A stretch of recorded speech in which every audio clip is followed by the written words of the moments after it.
Welcome to the Scott McGlynn Show podcast. Please welcome your host, Scott McGlynn.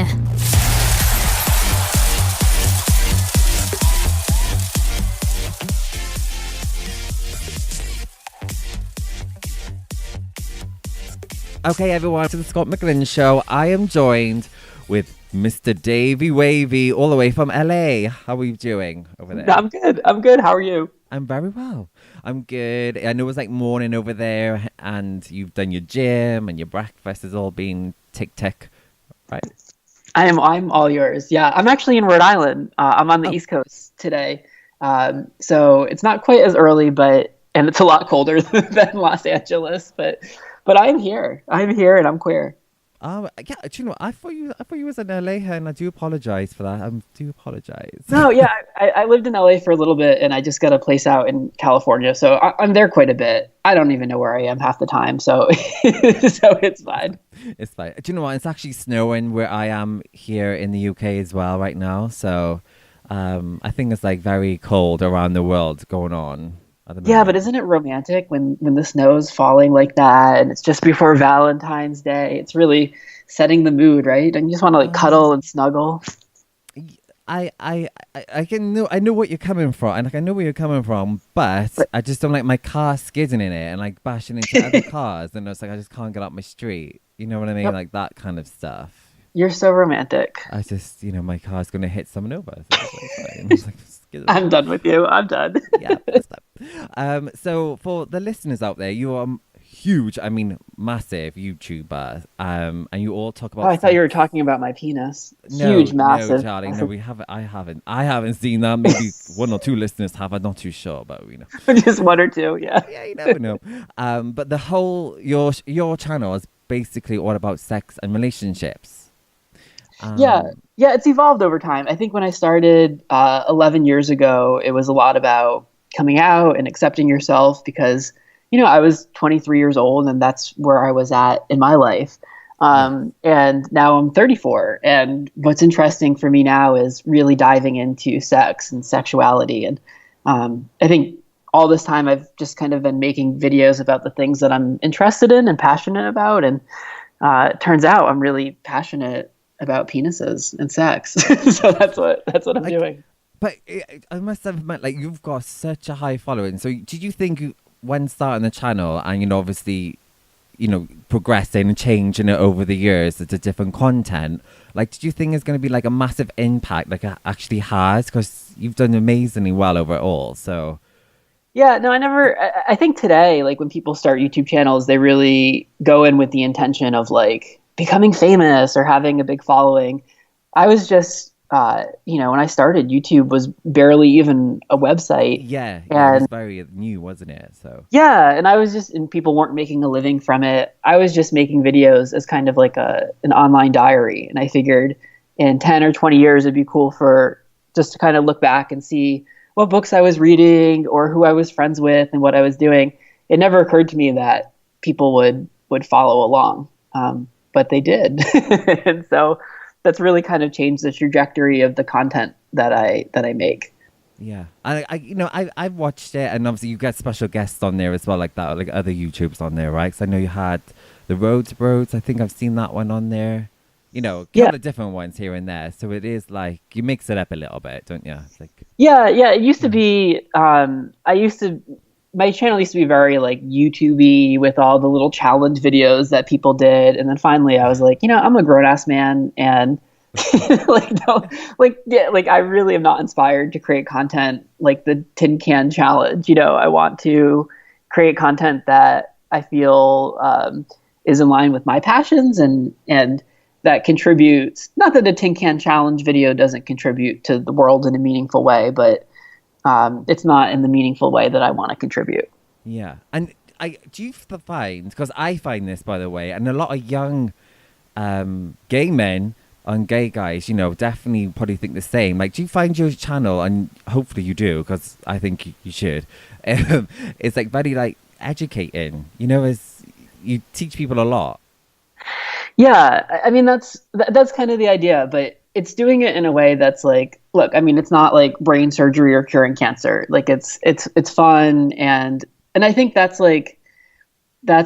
what we do well is you take some sort of message or some sort of truth that you want to communicate, but you package it in a way that's like sexy or funny or that hits some sort of emotion, because no one like wants to be preached at. But if you can like, if the message that you want to communicate is that straight guys are missing out on lots of pleasure with their prostates because they're afraid of anything near their butts, then you invite a hot straight guy over your house and you build a butthole booth and film him putting a prostate massager up his ass, and and then you communicate that message in a way that's like interesting and fun for people, and that's a whole lot better than me just like talking about it. Yeah, I get it. Yeah, but like it has to be like education for something for people out there. It has to be, because if I wish I had YouTube when I was a kid. Do you agree? Like, when we were growing up, because we didn't know what the hell we were doing. Well, I mean, that's why I know we're going to chat about this in a bit, but yes. I mean, that's exactly the reason why I created Him Roast TV, which is, my mom would look at it and she would say, oh, this is a porn site, but it's really using gay erotic content to educate gay men about sex and sexuality. Because when I was growing up, I remember being 19 years old and I was in my college dorm room and I was with my boyfriend at the time. We were laying in the bed. I was covered in cum. We had just had sex. And he said to me, he like leaned over, it was so dramatic. And he goes, Dave, we need to talk. And when you're like 19 years old and you're covered in cum and your boyfriend tells you need to talk, it's generally like not a good thing. So I'm like, oh shit, like what did I do? Yeah. And he leans in like a little bit closer and he goes, and he's like really, I could just like see it on his face. And he's like, having sex with you is like being in a porn. And for me, my whole face just kind of like lit up. I was like, oh my God, because like I learned about gay sex by watching porn. I couldn't ask my parents about it. Like, right, what does my mom know about anal douching? I couldn't ask my Catholic nuns in high school about it because they obviously weren't experts. So I was left to like learn about gay sex from porn. And as I would eventually come to find out, the sex that's in porn is really designed just to get the viewer off. It's not designed to teach you what feels good or about your desires or connection or intimacy. And so if my boyfriend was, calling me out for successfully emulating the porn that I was watching, like in my mind at 19 years old, I was like, oh, this is awesome. This is great. So to your point, yeah, I think there's a huge opportunity to educate people. And some of that is, I think, done with YouTube, which of course I didn't have when I was little. Yeah. And then we're hoping to do the really juicy stuff with Him Roast TV. I know. So that was going to be my next question anyway about Him Roast TV. Like, so obviously I know now, like probably the listeners know why you wanted to create this, but do you think like, is this like a goal that you always kind of wanted to do this kind of website thing, like, yeah, it's hard to say, like, just I knew I always wanted to do one, but it's just obviously the right time for you to launch it and get it out there, and obviously educate people, but obviously in a fun way, if you know my drift. Right. Yeah. Well, it wasn't like when I was 8 years old, I was like, when I grow up, I want to create a porn site. Just do a porn site, No. But it's, because a lot of it's online now, you know what I mean? So you don't get any mags and stuff like that. But, is a lot of like, are there loads of websites out there, right? So what's like different between yours and the others? Because there's just so many. Yeah, it comes down to intention. And I think like the intention in most porn, and I love porn. I enjoy it. But the intention in most porn is for the viewer to come. It's like you watch it, you get off. Most people are watching it and they're masturbating. The intention in what we're doing it's not about getting off. It's about enhancing gay men's experience of sex and sexuality through sexual exploration, through connection, through sexual ecstasy. And so it's a very different approach. And I think when you first watch some of the videos, it's like, okay, like they're hot, they're juicy. You want to start jerking off and you're like, oh wait, this is serving a completely different flavor than what I'm used to watching, some of the other mainstream porn companies. And it's not to belittle what they do. It's just saying that we're doing something that's very different. To watch a video and learn different masturbation stroke techniques, or to learn a fun tantric game that you can play with your next hookup. It's stuff that when you walk away from it, you have something that you can apply to your life.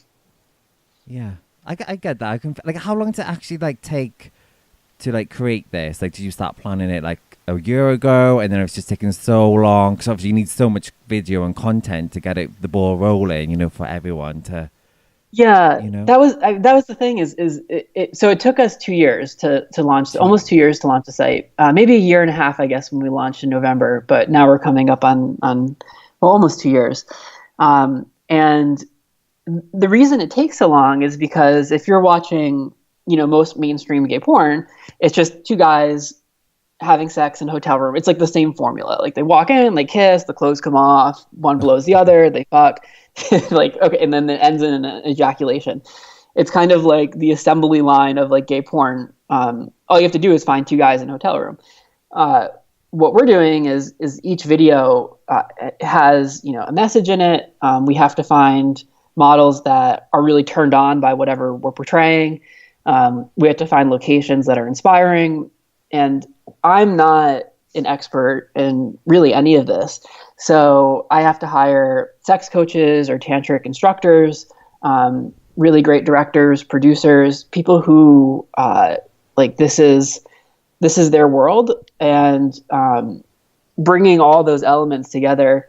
Each video is a lot, and we have a new video every week. So we had to pre-film, I think, 40 videos. Yeah. So it was a huge. So it took us 2 years to do that. Now that we have people that are joining the site and it's subscription based, and we have the revenue coming in, we can obviously expand our production capacity.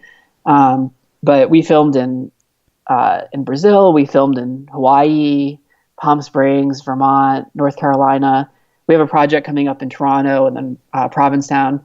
So we're really, it's a really ambitious project, but it's so exciting. And, as much as I'm creating this content for my audience, I'm also creating it for that 19-year-old version of myself in the college dorm room covered in cum that just didn't get it, because the reality is, I'm learning a lot from this too. Yeah.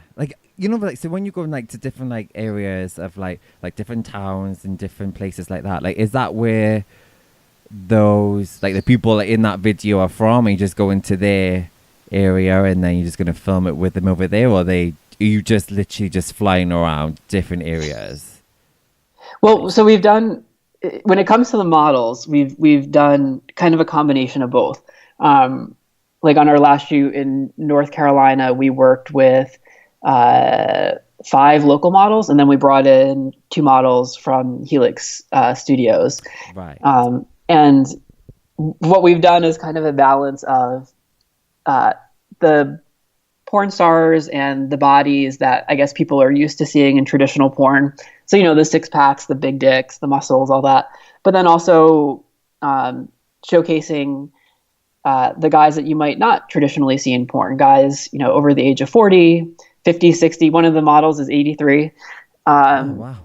Yeah, different body types, different backgrounds and colors. And really, what we wanted is for anyone to go to the website, to log in, and then to see a reflection of themselves. It's obviously hot to see all these big dick porn stars, but to also know that the sexual ecstasy that we're portraying isn't just available to people who are bodied a certain way, but that it's available to all of us. And so that's important. But of course, when it comes to marketing, it's, it's okay, well, how are people going to respond to seeing, an 83-year-old man in a video? Is that going to inspire them to join the website? So I don't know the answer to that. This is all kind of an experiment for us. But the response that we've gotten from the videos on the site is that people are really excited to see people that look like themselves, you know? Yeah, that's a good thing because like you said, we're all different ages and different looks and stuff like that. Like your audience obviously are all different people, you know what I mean? Not all going to get the hunk guys watching it, you know what I mean?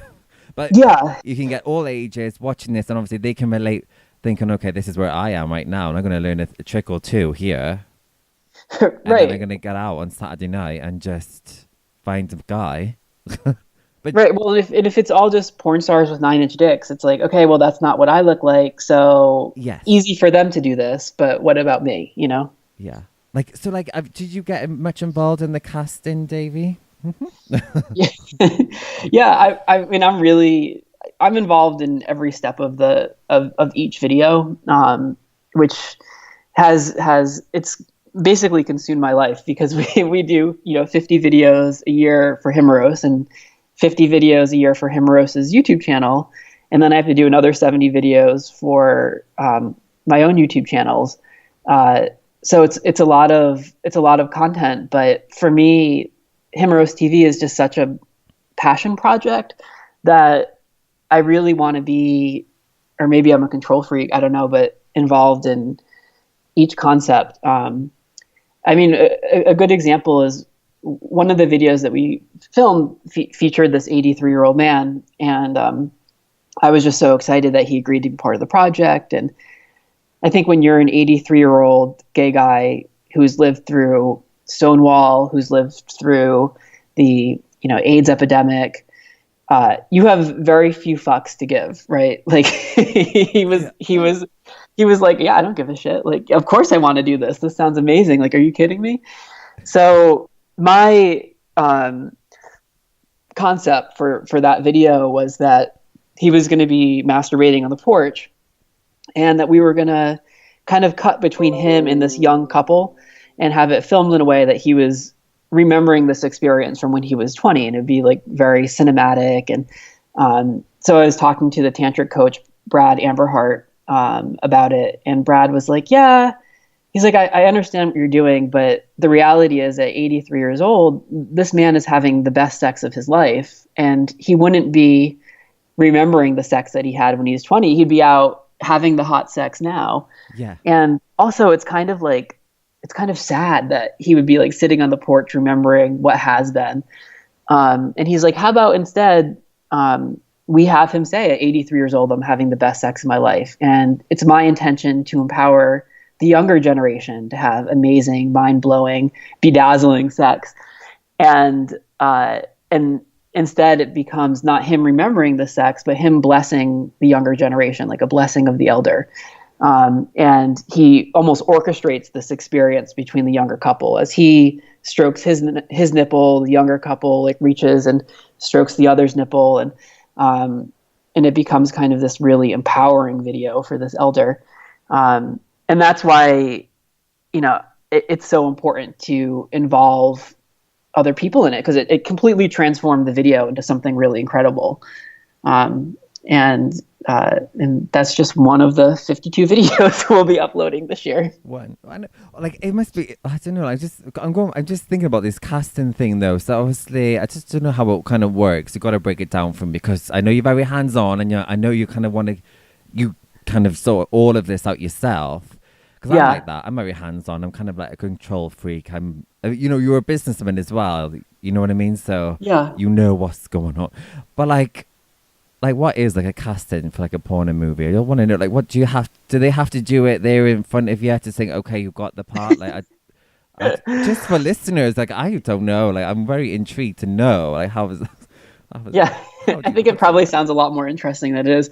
I mean, I've filmed with a lot of porn stars just for my YouTube channel, right. And so you already had some people up your sleeve. Yeah, it's kind of like, all right, let's start with the people that I know really get it. I think with porn stars, there's a lot of porn stars who I would say they kind of fall into two categories. It's guys who do it because they really love it and they're really excited about it, and then there's another kind of group of guys that do it because it's a paycheck, and maybe a lot of them aren't really into guys, and they're straight, and or they're really just like not inspired by what they're doing. And for us, like, what we portray is authenticity, and we want, real connections between men and real chemistry. So because I've worked with so many of these models, it's kind of easy for me to say, okay, we want to work with this person, and let's figure it out. And sometimes it's like, okay, we want to work with Blake Mitchell. Blake, who do you really enjoy working with? Like, who do you have great chemistry with? Who do you think would be awesome for this project? And a lot of these models are exclusive with other studios. Right. But because we're kind of a different genre altogether, I think it feels more kind of collaborative than competitive. And so we've had a lot of success in being able to work with the folks that we want to work with. Oh, that's amazing. Because it is hard, isn't it? Like, there's a loophole you've got there. It's like, oh, you can not break the contract, but think, oh, I'm going to do this other project. Because when you sign contracts in it, you kind of like, you can't go anywhere else. Yeah. So it's quite good that you kind of had that loophole, really. Yeah, I think when the models are really like excited about a project and they're like, okay, they're working with like a mainstream director and, a cinematographer from National Geographic, and, like, this is going to be something really different and I'm excited about it. A lot of times the studios are like, fine, like, go ahead, do it. I think they want to keep their models happy too. And then I'll share the content with them so they can upload it on their site. We just did a partnership with Helix. And also one with Cocky Boys. So whatever we film with their models, we also give them that content to use for free on their site. Oh, okay. So it's a business thing. It's a business thing. As an insight listener, so there you go. In 10 years' time, if you ever want to make one. But like, so what do people do? So they go on the website, and I'll put the link in the bio of this as well. So the website, and then you just sign up, or is it like, how do people sign up? Yeah, well, there's a whole preview section, so you can get a sense of like what the site is. I think, like, if you're going and you're expecting what you've seen in like SeanCody.com, like, it's not that.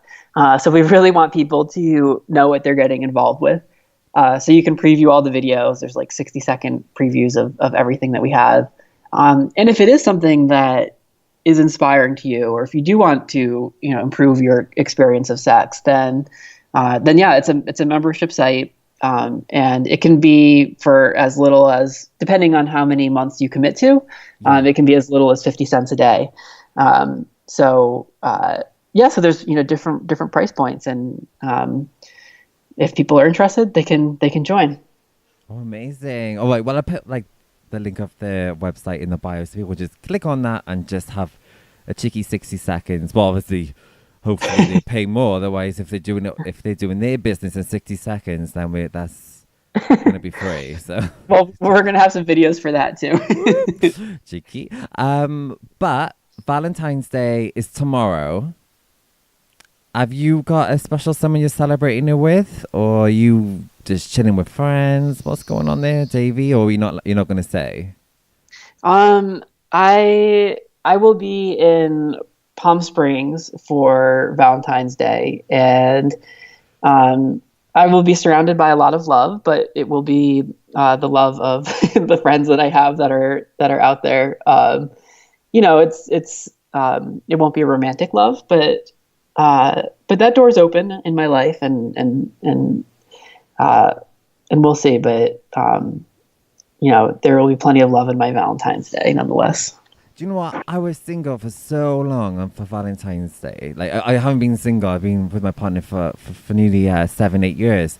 But do you know what? Just celebrating with friends, like, it's just so much. It's like fun. Do you know what I mean? Go out, have a couple of cocktails. Relax, yeah. It's just so chilled. I fully enjoy it, like, with friends as well. So, have you been to Palm Springs before? No, I haven't. I haven't been there. I've been to Vegas. That's it. yeah. It's actually not that far from Vegas. But... yeah, I don't think it's that far. But I was only 18 as well, Davey, so I couldn't even drink. Do you know what? I mean? I was like in a bar and they said, idea, like, I haven't got any. And they said, move. I was like, every single bar, I'm like, oh God, like, for a Coke. You couldn't even have the Coke.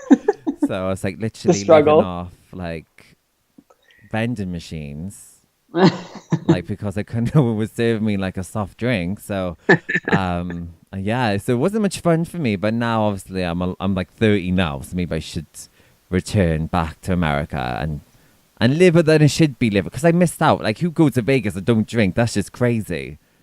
Well, I go to Vegas all the time for work stuff, and I was just there for the Gay Porn Awards, and I don't drink, and I never have, and it's Ever? like, yeah, when you're in Vegas and you're sober, it's an interesting experience because there are not a lot of sober people in Vegas. I know, and obviously, I was just, well, I think I was 18 as well, so I was like, oh my God, I was just started to drink here in the UK. But obviously, Right. I know you got to be 21 over there. So, but yeah, so that's why I was like, oh my God, I was out with my friends, drinking, blah, blah, blah. Fly to like Vegas for, I think it was like 10 days. And I was just like, I was to be sober. I was like, what's that? Like, where's the alcohol? Right, But right. it was so much fun. It was, I had such a good laugh. It was a family thing as well. So Yeah, nice. it was fine. But so you're gonna be in Palm Springs with friends, relaxing. Probably be nice weather there, right? Just a bit like a pool party or something.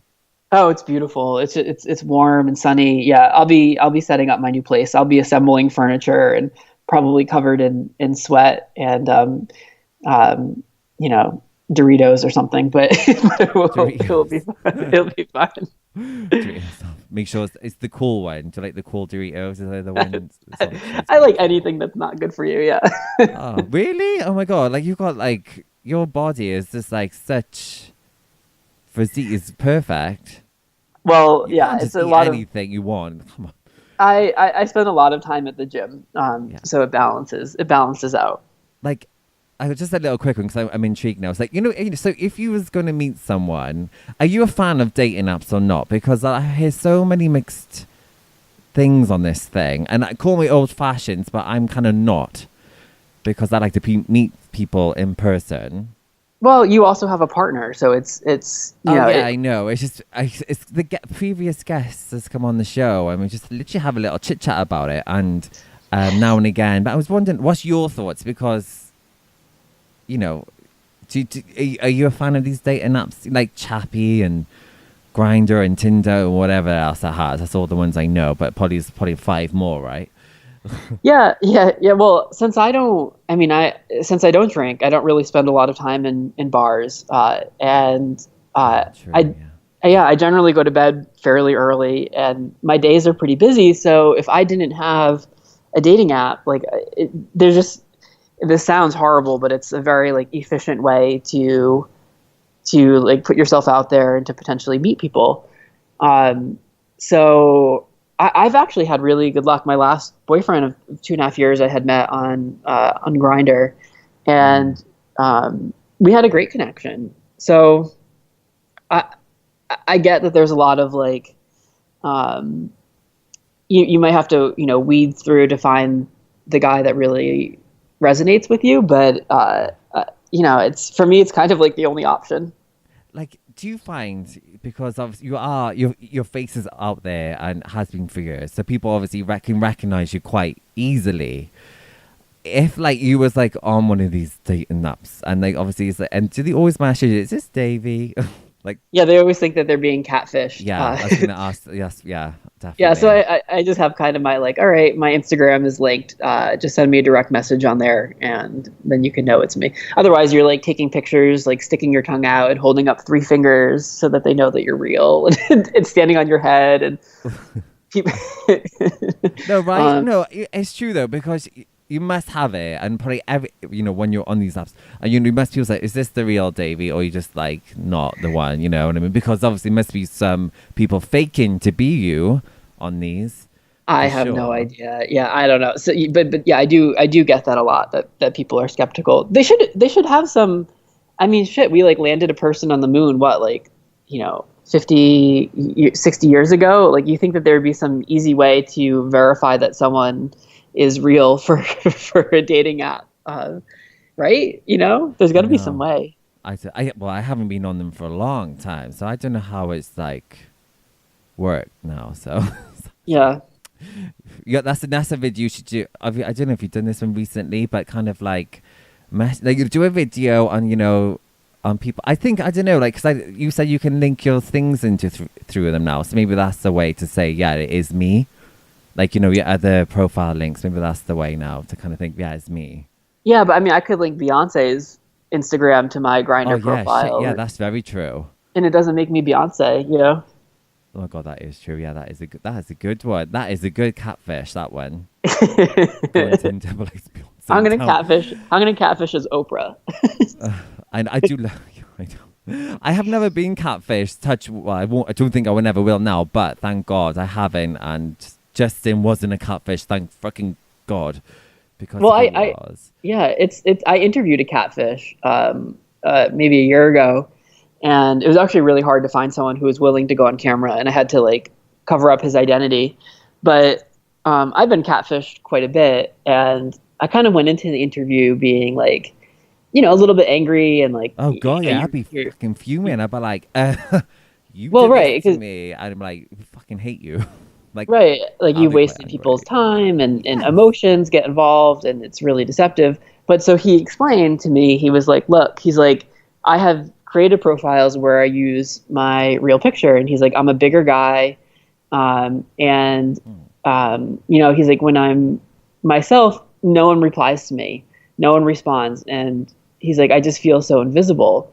The only way for me to have any interaction with other gay men is for me to use a picture of like, you know, a muscular guy or someone with, you know, abs. And when he was talking and expressing like the pain he felt from being invisible, in a way, he's kind of holding a mirror up to all of us, because maybe he didn't message me individually, but there's been other instances where, you know, how have we as a community made entire populations of other gay men feel like they're worthless or that they're invisible? And I left the interview feeling actually very compassionate. Yeah, okay. Now when you broke it down like that to me, now I felt bad that I just kicked off a little bit.